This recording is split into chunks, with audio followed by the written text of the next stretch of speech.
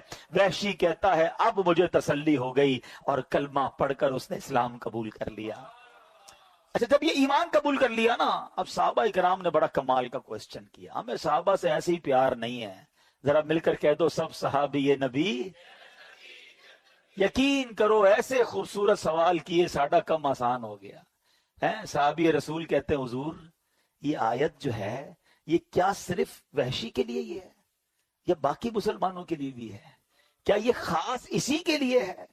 اللہ کے حبیب علیہ الصلوۃ والسلام فرماتے ہیں یہ تمام مسلمانوں کے لیے ہے۔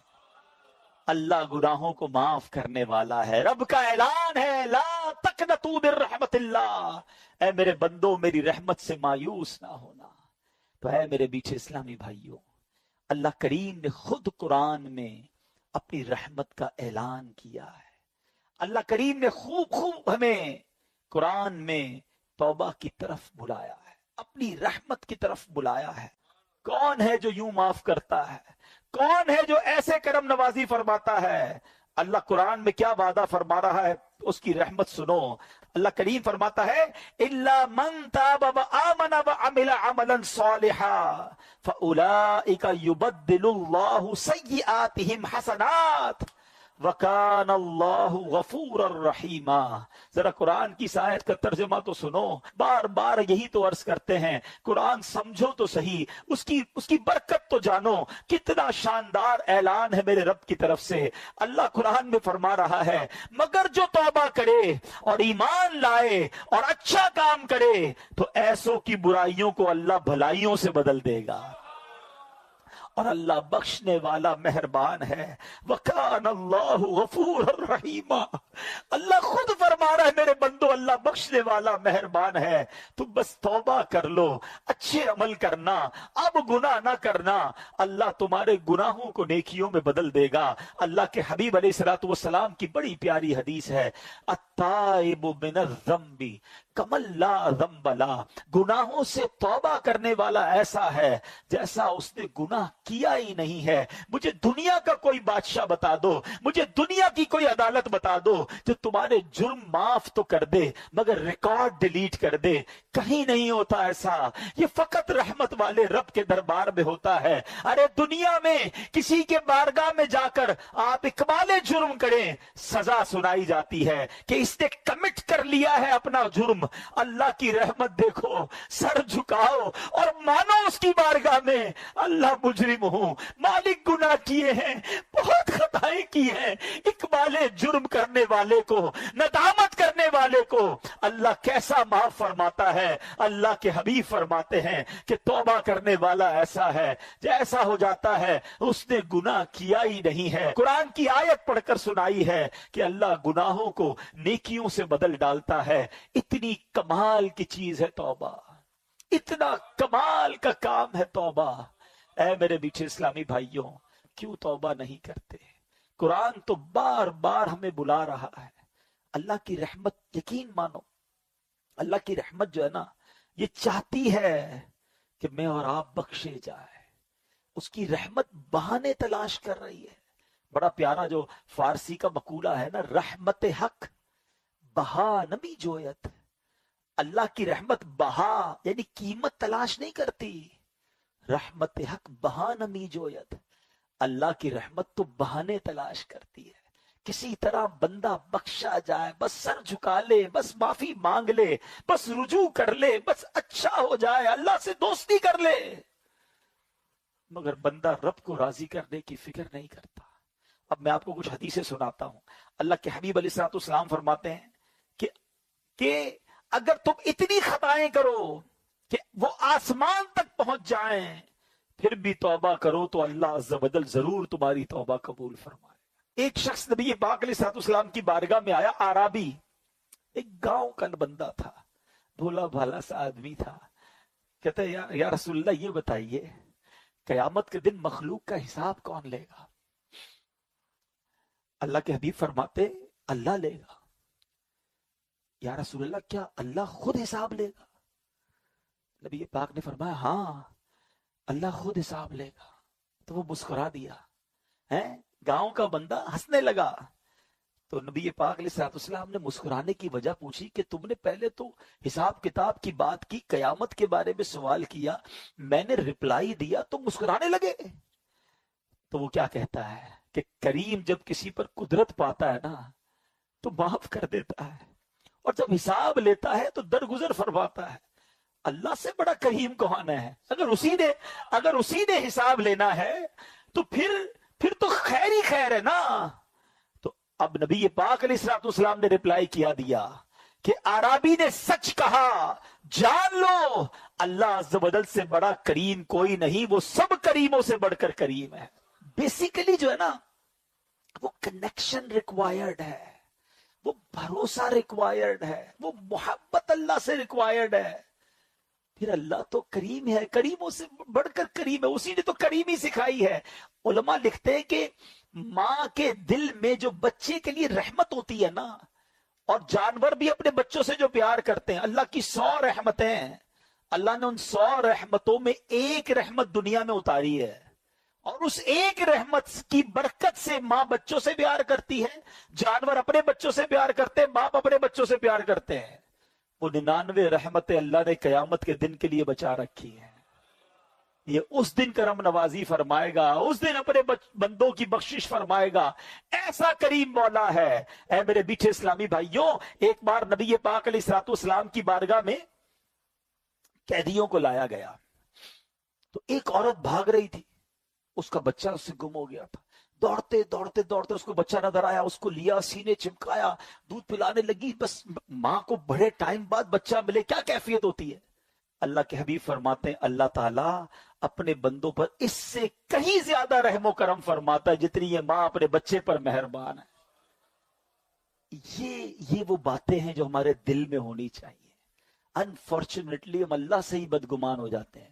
اللہ مجھے کچھ دیتا نہیں ہے، اللہ نے مجھے کچھ دیا نہیں ہے، اللہ سے کیا مانگوں جناب، کچھ ہوتا تو ہے نہیں. یہ نہ کیا کرو. اللہ سے دوستی کر لو. اللہ سے بڑھ کر ہم پر کوئی کرم نواز نہیں، اسی نے سب کچھ دیا ہے. ہماری ایک بات کوئی نہ مانے نا، ہم اس سے ناراض ہو جاتے ہیں. 2-3 بار نہ مانے تو اس سے دوستی ختم کر دیتے ہیں، نوکری سے نکال دیتے ہیں. بچہ زیادہ تنگ کرے، بچے کو باپ گھر سے نکال دیتا ہے. ہم میں سے کوئی 30 سال کا بیٹھا ہے، کوئی 40 سال کا، کوئی 50 سال کا. کبھی سوچنا ہم نے اللہ کی اب تک کتنی نہیں مانی ہے، کتنی نافرمانیاں کی ہیں. کبھی ایسا ہوا کہ یار آج نظر نہیں آ رہا، کیوں؟ بس یار وہ صبح حرام دیکھ لیا تھا، اللہ نے آنکھیں لے لی. آج سنائی نہیں دے رہا کچھ. بھائی کیوں سنائی نہیں دے رہا؟ آج صبح اللہ کی نافرمانی کی، حرام سن لیا، اللہ نے کان دیے تھے، اسی نے سماعت واپس لے لی. یار آج کچھ میں بول نہیں پا رہا ہوں، اشارے کر رہا ہوں، کیوں؟ بس وہ جھوٹ بول دیا، حرام بول دیا، گالی نکالی، اللہ نے زبان واپس لے لی. وہ کچھ واپس نہیں لے رہا، وہ دیے جا رہا ہے، ہم اس کی نافرمانی کیے جا رہے ہیں. مگر کیوں توبہ نہیں کرتے؟ کیوں اس کو راضی کرنے کی طرف نہیں آتے؟ اے میرے میٹھے اسلامی بھائیوں، آج میں یہ چاہتا ہوں ہم سب مل کر اپنی زندگی کا ایک نصب العین بنا لیں، اپنی زندگی کا ایک ٹارگٹ بنا لیں کہ میں نے اگر سب سے زیادہ کسی سے محبت کرنی ہے تو اپنے رب سے کرنی ہے. میں اپنے رب کا بندہ ہوں، وہ میرا خالق ہے، وہ میرا مالک ہے، اس کی مہربانیاں ہیں مجھ پر، وہ خطاؤں پر بھی عطائیں برسا رہا ہے، وہ میرے عیبوں پر پردہ ڈال رہا ہے. پھر میں اسے کیوں ناراض کروں؟ دیکھو اللہ کی نافرمانی سے بچنے کے 2 طریقے ہیں. ایک تو یہ ہے کہ بندہ اس لیے نافرمانی نہ کرے کہ وہ عذاب میں ڈالے گا، خوف سے، ڈر سے بندہ اللہ کی فرما برداری کرے. یہ ٹھیک ہے جو کرتا ہے، مگر اس سے اپر لیول پتہ ہے کیا ہے؟ کہ اللہ کی محبت میں اللہ کی نافرمانی نہ کرے، میرا رب ناراض نہ ہو جائے.